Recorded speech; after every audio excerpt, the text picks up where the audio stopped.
A family's home is gone this evening, destroyed in a wood stove fire. The third wood stove fire in less than 2 weeks in Maine, and this time it's at the home of a firefighter.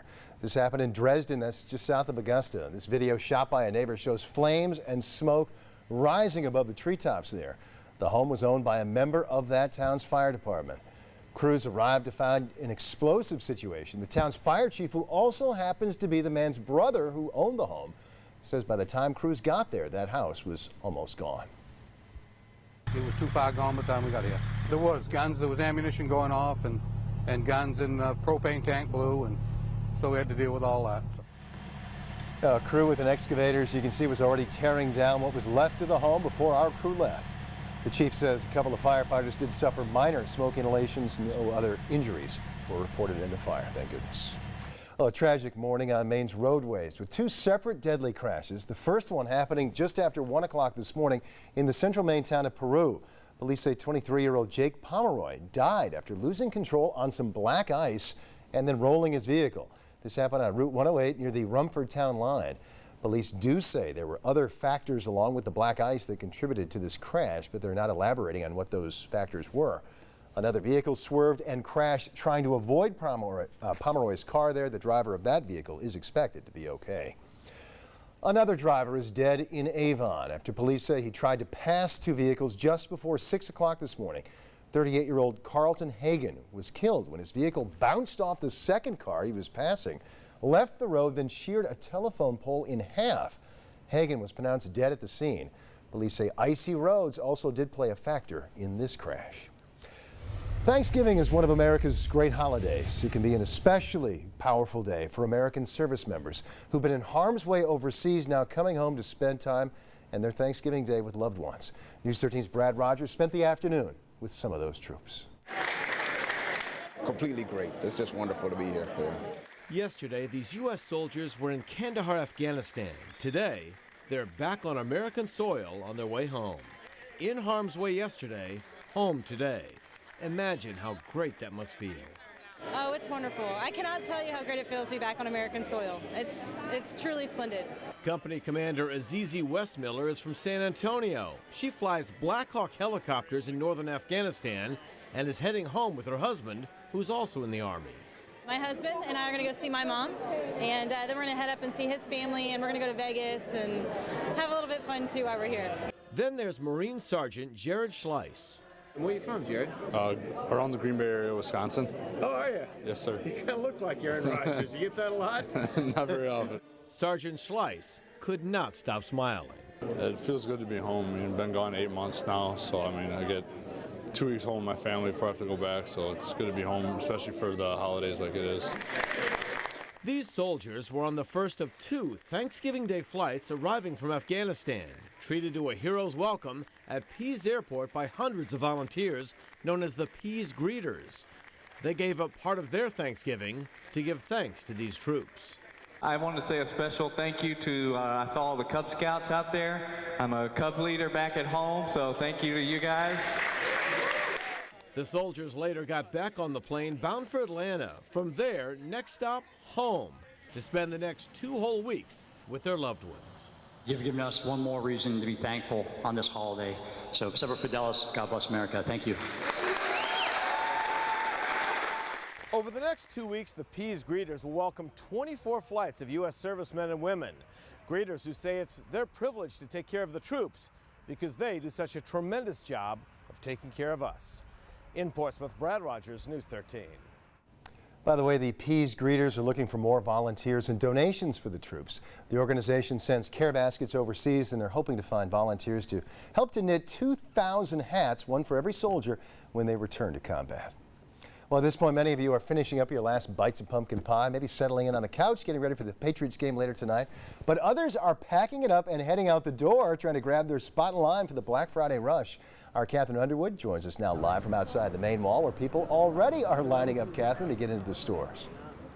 Yeah, Greg, I don't even think these folks got through any of the pumpkin pie. Take a look at this. The line goes all the way back to the end of the Best Buy building around the corner, and then another line starts at Sears. But we are right here at the front of the Best Buy line with Bargavi. Now, Bargavi, you have done this 5 years. Yes. I did. And why do you do it? This year I'm doing it for my son who is going to graduate from high school and going to go to college. So I just want to provide him with some good stuff, and this is a perfect time. I can't wait any longer. Like, why wait till the last minute when I can do it today? Exactly. And you say for the past 5 years, you've never been first in line. Yeah, that's what I'm exactly excited about. And today the day is perfect, and it's not so chilly like the time I came last year probably at 11 o'clock, and it was too chilly for me to even get down my car and stand outside here. But today I'm all for it, and I just can't wait to grab hands on the products that I'm going to buy today. I'm just a shopaholic, I guess. And your kids, I'm hearing, are in the car with the heat on. How does that work? They're happy about it. They're too shy to be on the camera today, but then they love it, and they're supporting me. I have some friends over supporting me and just getting me something to eat and drink, and it's fun. I'm just doing it for fun too, and I want someday in a year to be different, and I think today I picked up Thanksgiving for that. Bhargavi, you are a great mom. Thank you so much. So, Greg, the holiday shopping season is officially here. Sales are expected to reach somewhere around $586 billion over the next 2 months. And I do just want to show you guys, we have these flyers here, and the flyers say 8 p.m. and Walmart opening at 10 p.m. But we just want to remind Mainers that right here in Maine, they will not be open. Those big box stores are not open until midnight. We're live in South Portland tonight. Catherine Underwood, News 13. Greg, back to you. All right, Catherine, yeah, great reminder, and thanks to Bhargavi. We can maybe tell her I need a Blu-ray player while she's in front of the line there. Maybe she could help me out. I'll let her know. All right, thanks very much, Catherine. Well, the reason that those stores will not be opening until at least midnight is, of course, because of Maine's blue laws, which don't allow large retailers to open on Thanksgiving here in Maine. While the stores do not open until midnight, some of the ads in newspaper circulars, as Catherine showed us, as well as those television ads from the big box stores, are confusing some shoppers. Again, those are national ads. They do not apply here in Maine. Now, there is one large store in Maine that is, of course, exempt from this blue law. That is LL Bean in Freeport. It's open 24/7, 365. That includes Thanksgiving and Christmas. By the way, the store already had those hours before the current blue law was approved way back in the 1960s. Now, if you're wondering if Maine is the only state in the country with these blue laws, we are not. Massachusetts and Rhode Island have similar laws, and some of those shoppers are going to be heading north on the Downeaster to shop in Freeport tonight. Amtrak is running a special train that will leave Boston and arrive in Freeport around 11 o'clock. The late night run is part of the town's Moonlight Madness holiday promotion, which will include a small road race and the midnight opening of most stores there in Freeport Village and the Freeport Village Station. Well, if you plan to go out tonight to catch some Black Friday deals, you're probably going to want to bring along a coat, even though it's been mild. Steve Roldan joins us now for the quick check on your Black Friday shopping forecast. And really, Steve, it has been a beautiful day. Yeah, some great conditions out there weather-wise, and if you want to get out and enjoy some more of it, tomorrow will probably be the warmest day of the 7-day forecast. We are tracking some colder temperatures and also the possibility of some rain, even some snow showers in our 7-day forecast. But as you said, not too bad out there tonight. In fact, the temperatures in the lower 40s for most of the areas. You can see temperature at 44 degrees here in Portland, 30 degrees over towards Freiburg, and we are in the clear skies, so temperatures will start to decrease even more as we head towards the morning hours. So it's going to be in the cold side. We are talking about the possibility of temperatures bottoming down in the lower 20s, upper 20s for most of the area, and the clear conditions will stick around as we head towards your Friday. But we don't want to see this out there tonight or tomorrow morning, but some areas, some cities may see that. But here's your forecast over the next couple of days. A nice little cool down for Saturday. You can see the cold front will come through and give us a slight chance of a shower or so, but nothing too bad in terms of the next couple of days. So if you're traveling back from the holidays, doing some shopping for a Black Friday, nice and mild out there till we get to Saturday, but we'll detail just how cold it'll get coming up a little bit later. It's been a great stretch, Absolutely. too, Steve. All right, thanks so much. See you soon. Well, dozens of Mainers are putting the give into Thanksgiving today. In Old Orchard Beach, the United Methodist Church is in its 8th year of not only hosting a hot meal, but also taking it out to people in the community. Marissa Bodner has that story. I've had my fill of sitting at home and eating turkey, you know. Now, Paul Potvin is brightening up the holidays of those less fortunate by giving them that opportunity. Hi there. The retired teacher has more than a dozen bags in tow with carefully prepared to-go boxes full of all the traditional Thanksgiving fixins. And here we need 2. Potvin and 5 other drivers helped deliver more than 100 meals throughout the Saco Bay area. Some people, they're embarrassed, you know, and then there are others that just light right up. Another 150 plates were served up at United Methodist Church in Old Orchard Beach. Now that says Thanksgiving right there. 60 volunteers have been cooking since Sunday.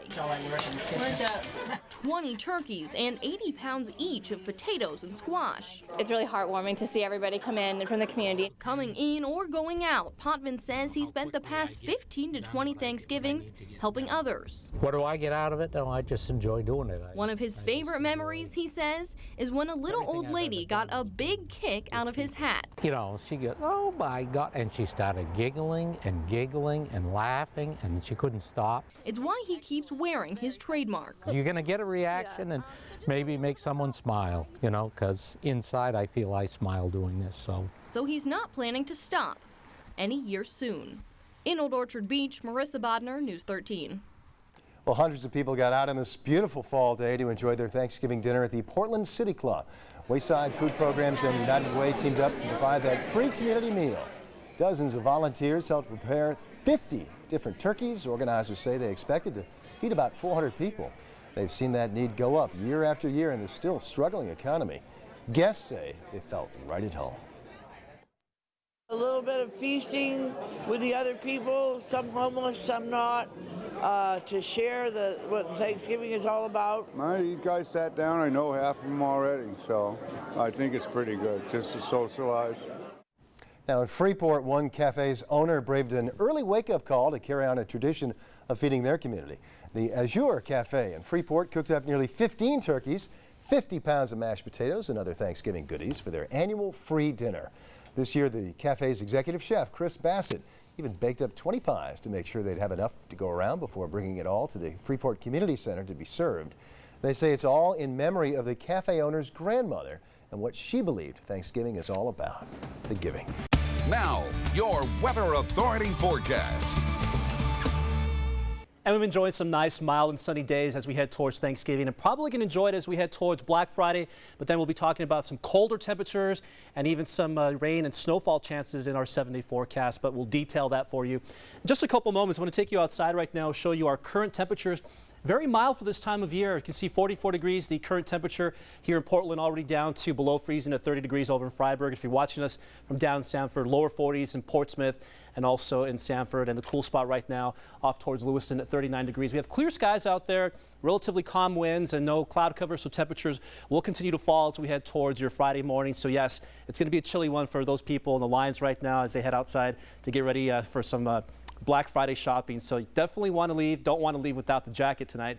Temperature, as we said, going to be cooling off as we head towards the morning hours. And the satellite radar map shows you, for the most part, we have clear skies through the central and southern parts of the state. Just some clouds moving through the northern part of the states and some clear skies off towards the west of us. But that's going to start changing as we head towards the weekend. We have a cold front that'll make its way in our direction, probably arriving on Saturday and giving us some cooler weather and also a slight chance of some rain showers. I think temperatures will be warm enough for a mainly rain event throughout most of our area. You can see it quite nicely. This is a cold front already taking shape in the middle part of the country. It's going to be arriving probably, as we said, Saturday morning, and behind that some cooler temperatures, so we will not see high temperatures in the 50-degree range, at least not over the next 5 to 7 days. But as far as tonight goes, not too bad. Temperatures will be bottoming out in lower 30s, 33 degrees, the low temperature in Portland, upper 20s out towards Sanford, and 20 degrees, maybe even some upper teens as we head out towards the west and some of the inland areas, some of the higher elevations out towards Freiburg. So another cool night in store for us. Storm Tracker is showing you what's going to be happening over the next 48 hours. You can see for the most part, very little in terms of cloud cover throughout our area. Maybe just a pop-up of snow showers off in the mountains of Vermont and New Hampshire, but nothing in and around our direction. But we are going to be arriving, waiting for the arrival of that cold front that'll bring in much cooler air. Temperatures will go from above normal to right around seasonal, below normal within the next 24 to 36 hours. So yes, we're getting back to the cold weather very quickly here. Forecast high tomorrow. Not going to get out of the upper 40s, maybe 50 degrees as we head towards the evening hours. And the clouds will start to make their way in ahead of that cold front. That'll bring us some clouds and a chance of rain as we head towards Saturday, and much colder temperatures for the weekend. Temperature not too bad tonight here in Portland, 33 degrees with northeast winds on the light side. And tomorrow, as you head outside to do any type of Friday activity, tomorrow will probably be the best day if you want to decorate your house for the holidays, with temperature right around 50 degrees for the forecast high and colder temperatures over the next couple of days. The 7-day forecast shows you some dry conditions as we head towards Friday. Cold front comes through on Saturday, knocks temperatures down to the upper 30s for daytime highs and overnight lows. You can see in the 20s, and I'm going to be watching that storm system off towards the Tuesday portion of the time period, and also off towards Wednesday. Right now, I'm thinking the inland areas may see the best chance for some rain mixing in with snow, but right along the coast, probably more of a rain event, and it's not looking like anything too substantial. So we'll have to wait off in terms of predicting snowfall amounts or rainfall amounts to see what exactly we do get. This is a track-dependent storm, so it could move off to sea. Not looking very likely, but it will impact us in one way or another, whether rain or snow or both. It'll be snow eventually. Yeah, Maybe not this time. If not this time, soon. Yeah, it's a matter of time. Yep, you bet. Thanks, Steve.